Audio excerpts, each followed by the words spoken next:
Vamos a saludar a esta hora a Sandro Sánchez, él es abogado especialista en Derecho Laboral.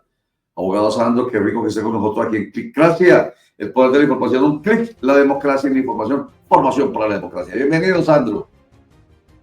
Muy buenos días, Roger. Un saludo también muy especial para Germán y para toda la audiencia de este gran programa. Muchas gracias por la invitación. Estamos siempre presentes con ustedes. Gracias, señor. Gracias a usted por aceptar la invitación, que sabemos es muy importante porque nos ayuda a ayudar a entender. Bueno, lo primero, una pregunta general, Sandro Sánchez, usted como abogado laboralista, ¿cómo está viendo? Porque todavía falta un debate en plenaria cuarto en torno al proyecto de reforma laboral. ¿Cómo vio la decisión tomada por la Comisión Cuarta, la aprobación del 70% del articulado que se ha planteado? ¿Usted qué nos puede decir inicialmente, de manera general? Yo soy un hombre más ambicioso. Yo pensé que la Comisión Cuarta iba a aprobar más situaciones que ya venían aprobadas en la plenaria de la Cámara de Representantes, especialmente en temas muy importantes y muy sensibles para una gran contingencia de la población, como es los trabajadores oficiales. Con esta proyecto que se aprobó en la Comisión Cuarta, se saca de la reforma a los trabajadores oficiales, que es una gran cantidad de personas que prestan sus servicios al Estado, bajo el argumento que no me parece a mí acorde, que no se podían beneficiar de situaciones de tipo del Código Sustantivo del Trabajo, cuando los trabajadores oficiales, en sus normas que actualmente lo rigen, la ley está el 45, el decreto 27.1945, son muy semejantes a lo que existe hoy actualmente en el Código Sustantivo del Trabajo. Entonces esta gente los dejaron sin estabilidad laboral, de la que nunca han gozado durante mucho tiempo en Colombia, donde no tienen a veces hasta ni derecho a una indemnización, salvo que no la hayan pactado en acuerdos colectivos o en el mismo contrato de trabajo, que nunca existe. También no se tocó un punto muy importante y muy sensible que venía de esa plenaria de la Cámara de Representantes, y se eliminó cuando venía la prohibición de contratar mediante contratos sindicales. Los contratos sindicales es una forma de tercerización muy precarizante, a mi juicio, donde los trabajadores que prestan servicios por intermedio de una organización sindical a un empleador no gozan de salario, no gozan de prestaciones sociales. Eso venía prohibido tanto en la primera reforma que presentó el gobierno como en la aprobación en la Cámara, y en esta comisión la eliminaron. Eso es un tema sensible, es una situación que no genera trabajo decente. Esperemos que en la plenaria del Senado se tome nuevamente esta situación. Los otros temas, pues, eh, considero que aprobar esta reforma laboral es como un elemento de límite frente a las aspiraciones que tiene el presidente Gustavo Petro en relación con la consulta popular. Hay que aplaudir situaciones nuevas que se traen en la reforma. Esperemos que no las cambien en el Senado, o que no la hundan en el Senado en la plenaria. Situaciones como regresar al recargo nocturno, no desde las 6 de la tarde, pero sí desde las 7 de la noche, porque hoy en día estaba a las 9 de la noche, antes estaba con la ley 789 del doctor Álvaro Uribe a partir de las 10 de la noche. Entonces hay una recuperación en algo a ese contingente de trabajadores que prestan muchos servicios en las horas de la noche. También lo detinente al recargo en dominicales y festivos, donde será del 100%, que será para todas las empresas, aunque veo una propuesta de que única y exclusivamente fuera para las grandes empresas y que no fuera para las pequeñas y medianas empresas, sino que fuera lo sumo el recargo del 100% del dominical y el festivo del 75%. Se derrotó esa ponencia, proposición, por decirlo así, y será el 100% este tipo de incrementos, pero se va a hacer de manera gradual, al punto de que en el año 2027 pues ya será del 100%. También en relación con los trabajadores, o mejor, con los aprendices, las personas que tengan contratos de aprendizaje, la aspiración era que fueran contratos de trabajo, y así venía en la Cámara, volviendo a lo que se usaba antes del 2002, de que el contrato de aprendizaje era un contrato de trabajo, y esa persona, ese aprendiz, pues tenía derecho a todos los beneficios propios de un trabajador común y corriente. Acá no, acá se considera que es un contrato especial, donde no es contrato laboral, de modo que ese trabajador no tendrá derecho a prestaciones sociales como un auxilio de cesantías, prima, interés de las cesantías, pues sí, pero tendrá, y ahí sí varió, un incremento en la parte lectiva. Ya pasamos del 50%, se pasaría al 75% de ese apoyo de sostenimiento, que se denomina así, del 75% del salario mínimo legal mensual vigente, y en la etapa práctica se incrementa a un salario mínimo legal mensual vigente. Actualmente estamos en un 75%. En todo caso, si es un universitario, el apoyo de sostenimiento será de un salario mínimo legal mensual vigente. También hay que acotar de que van a estar en la seguridad social.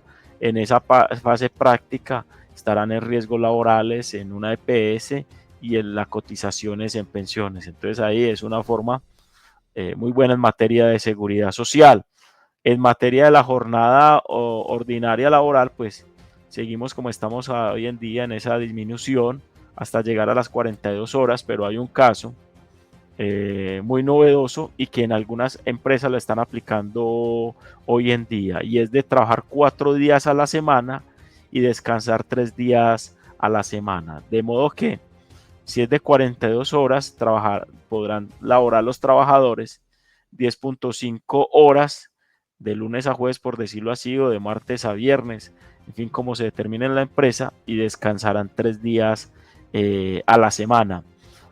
También hay una prima por crecimiento económico, donde se dice que si la empresa anualmente crece un crecimiento superior al 4%, y si hay una reducción de impuestos por parte del gobierno nacional, pues le tendrá que conferir, darle un beneficio de una prima adicional a la que tienen los trabajadores, de la de prima de servicios que da en junio, que se da en diciembre. Se les dará una prima dependiendo pues de la empresa. Si es una microempresa, se le dará un 20% de un salario mínimo. Si es una mediana empresa, de un 30% de un salario mínimo, y para las grandes empresas de un 40% de un salario mínimo.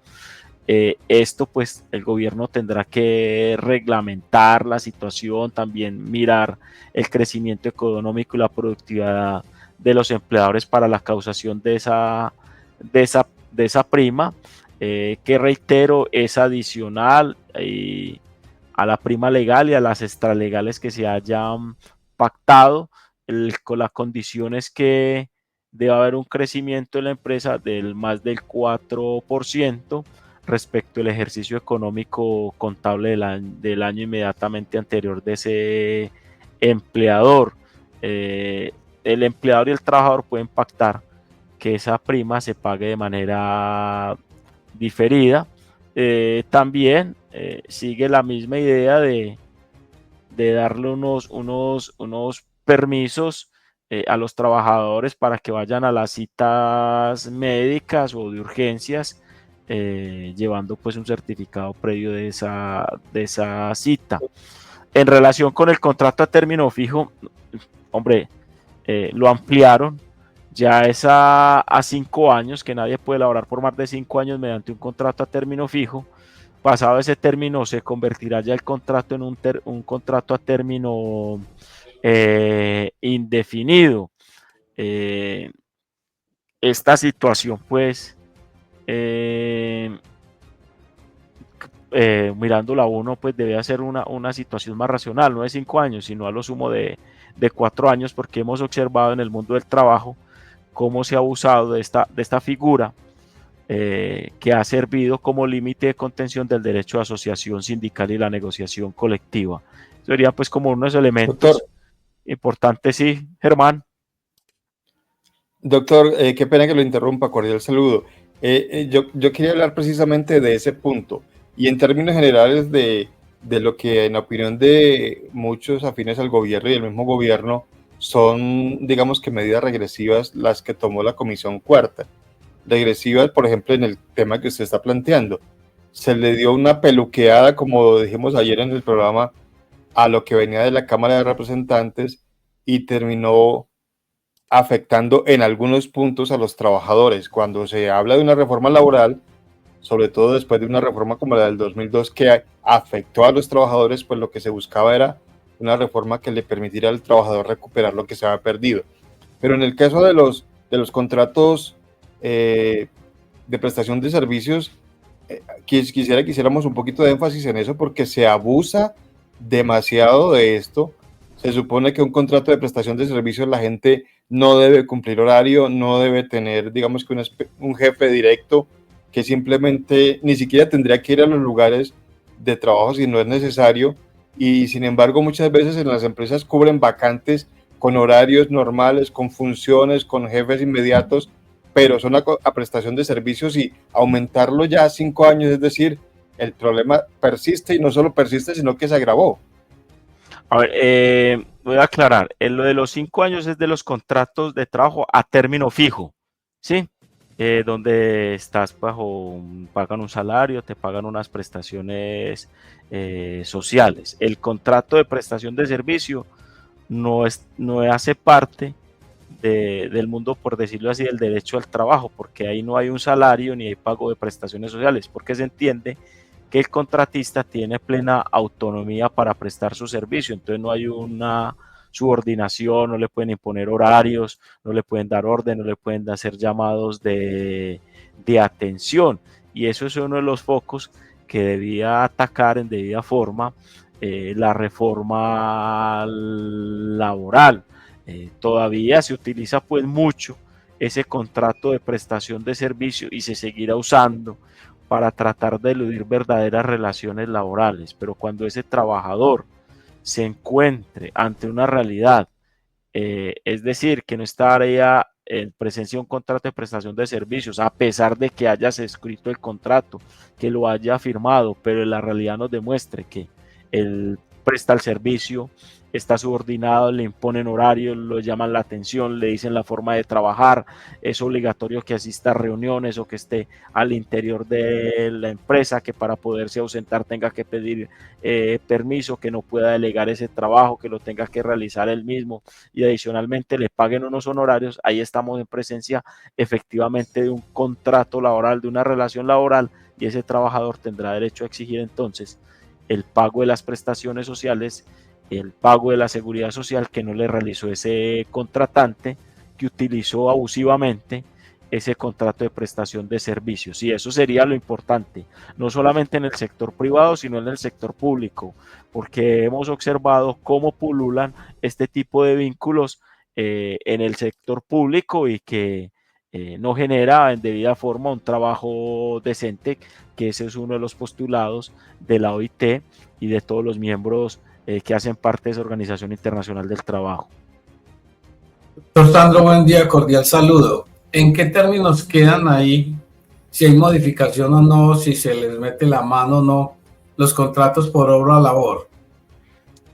Los contratos por obra labor sí lo regula, sino que establece lo que, y buenos días, qué pena Javier que no te saludé, establece una situación que habla de la jurisprudencia, que se debe determinar en forma precisa y detallada la obra o labor que se contrate. En caso de que eso no esté ni que esté por escrito, ese contrato se entenderá pues que no estuvo bien desarrollado, que no estuvo en debida forma, entonces se considera que estará celebrado a término indefinido. Entonces hay una gran exigencia para los empleadores porque también se ha usado el contrato por duración o obra sin determinar efectivamente cuál es la hora que se va a celebrar, cuál es la hora que va a contratar con ese trabajador, y se tiene que demandar, y como así ocurre, judicialmente, considerando que es un contrato a término indefinido. Entonces ahí cuando se finalice la obra, cuando el trabajador continúe prestando sus servicios en ese contrato de obra o labor pactada, se entiende que es un contrato a término indefinido desde que inició la relación laboral. Entonces hay un gran avance que eso no está en nuestra legislación hoy en día. Sandro Sánchez, yo lo veo a usted y me lo imagino. Yo cuando estudié Derecho y alguna vez dije voy a meterme por el lado laboral, yo pensaba en los empleadores, se lo confieso. Porque como siempre hay favorabilidad para los empleados, incluso en esta reforma se habla mucho de los derechos de los empleados. Me estoy poniendo en la posición de los que tienen que pagar, ¿cierto? De los que supuestamente en el embudo laboral están en la parte delgadita, que son los empleadores. Entonces, vuelvo y digo, lo miro a usted y yo pienso, ¿qué debe hacer realmente hoy? O más bien, ¿qué piensa hoy un abogado laboralista como usted ante una situación tan complicada como la que está en estos momentos produciendo en el país a propósito de este proyecto de reforma laboral? Porque uno está viendo que siempre está pensándose en el bienestar de los empleadores, perdón, de los empleados y no de los empleadores. Yo veo una dificultad muy grande para los empleadores. Ellos mismos han dicho, ojo que entonces nos van a quebrar y si nos quiebran no va a haber empleo. El caso de los micro, medianos y pequeños empresarios, por ejemplo, lo decíamos ahorita al principio, van a tener muchas dificultades con esta reforma, porque los derechos de los empleados se respetan, pero se puede quebrar la micro, pequeña y mediana empresa.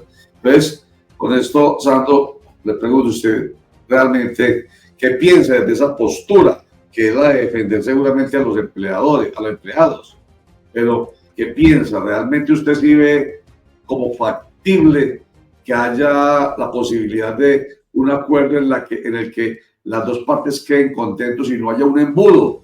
La parte ancha para el empleado, la parte delgada para el empleador. Roger, yo creo que es hora nuevamente que los trabajadores recuperen algo de lo que se ha perdido desde el año 2002 con la reforma laboral que hubo con la ley 789 del 2002. He dialogado con varios empresarios, hasta con abogados de empresarios, y soy muy consecuente y muy maduro, y se dice, no es necesario. Y es más, nosotros antes de esa reforma 789 veíamos que no nos quebrábamos, apostábamos a la productividad, y les iba bien. Y yo creo que también se utiliza mucho pues como el discurso del miedo. Hombre, es que con esta reforma laboral se van a quebrar, o se van a dejar de perder 500,000 empleos, pero también ocurre lo mismo cuando se incrementa la inflación y no se han quebrado las empresas. También ha sucedido cuando se incrementó el salario mínimo en el gobierno del presidente Duque, que fue un incremento muy superior al que veníamos dando, y también el que se ha dado también en el gobierno del presidente Petro en relación con el incremento del salario mínimo. Y siempre se pone el grito en el cielo, no, es que nos vamos a quebrar, no vamos a ser competitivos, vamos a tener que cerrar negocio, y no, y siguen prestando, vendiendo, expandiéndose, etcétera.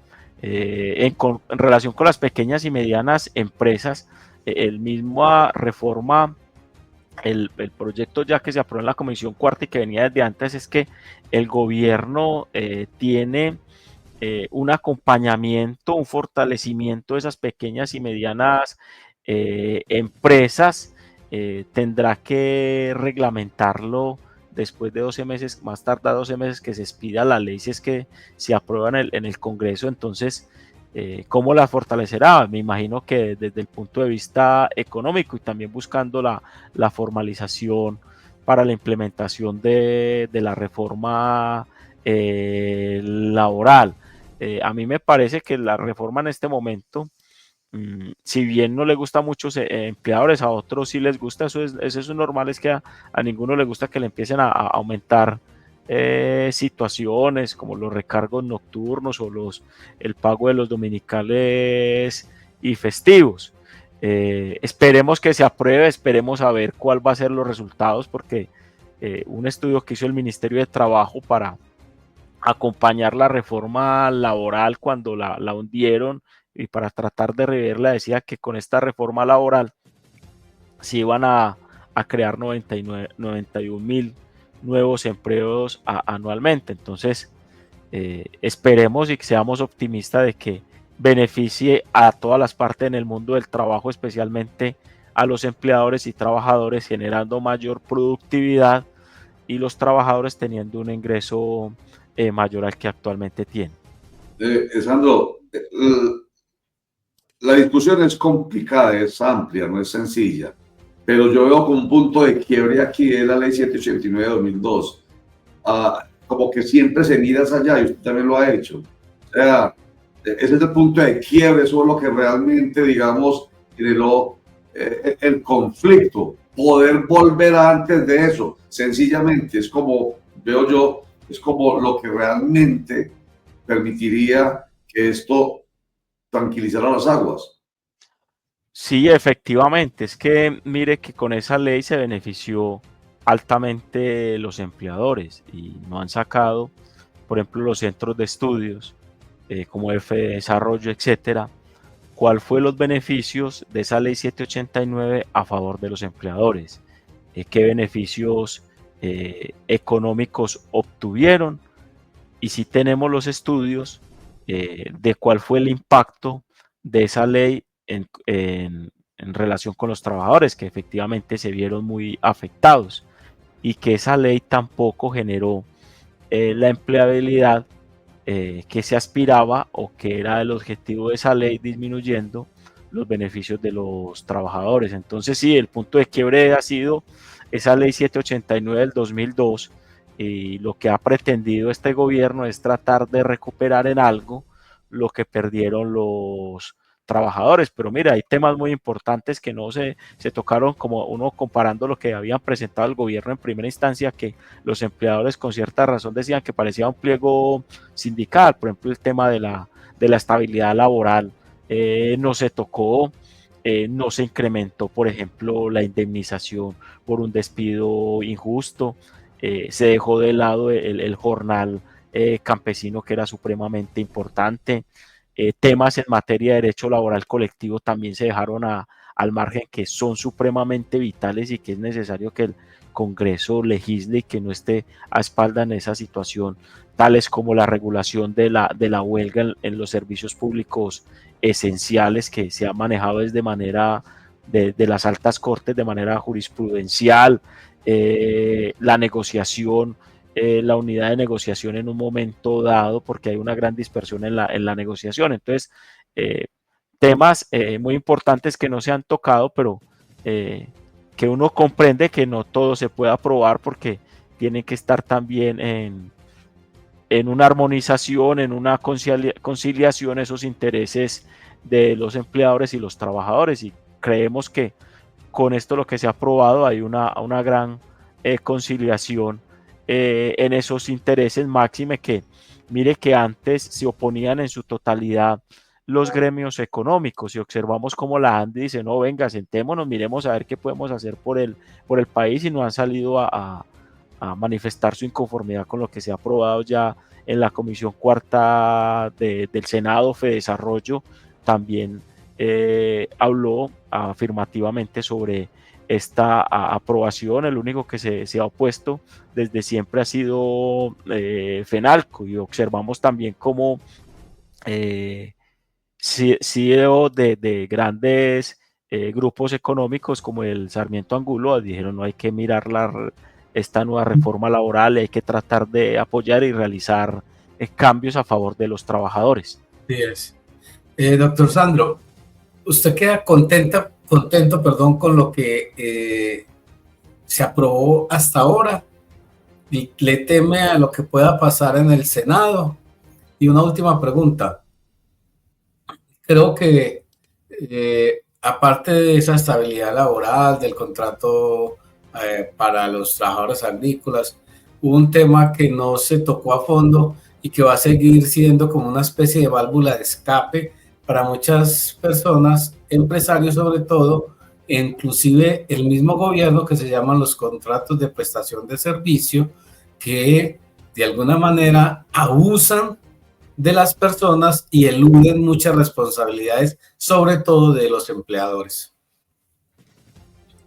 Yo diría que de una calificación sobre la satisfacción sobre esta aprobación en la Comisión Cuarta del Senado, diría que de una calificación de 1 a 10 sería un 7,5, porque hay situaciones que se debieron de tocar y que no se tocaron, que ojalá en la plenaria, ojalá se toquen en un momento dado.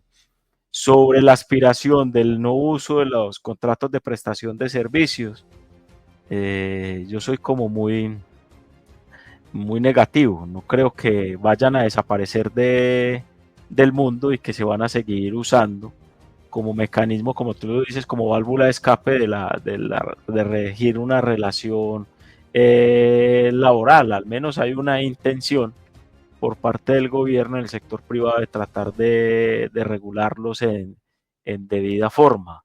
Esperemos es que también en el sector público se regulen en debida forma y que sean la excepción, no la regla general como lo observamos hoy en día.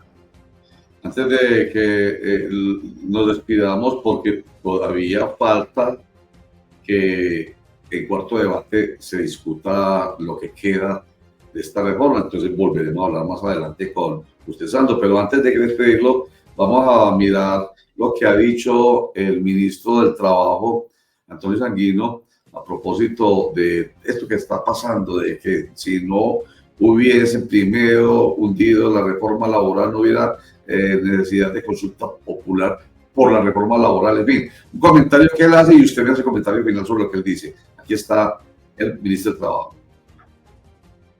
Ha sido posible en la historia de la humanidad sin la participación y sin la movilización de la gente, del pueblo, de la ciudadanía. Y esta movilización, este paro de hoy y de mañana, pues es una expresión de los sectores populares, de los sectores sociales, en defensa de las reformas sociales del gobierno del cambio. Es que la consulta popular es el seguro de vida de las reformas sociales y de la reforma laboral. Sin la consulta no hubiese sido posible lo que pasó ayer en la Comisión Cuarta del Senado. No hubiese sido posible resucitar la reforma en la plenaria vía el trámite de una apelación. Esta batalla la estamos ganando por la gente, la estamos ganando por la ciudadanía. Bueno, comentario sobre lo que él dice, Sandro Sánchez.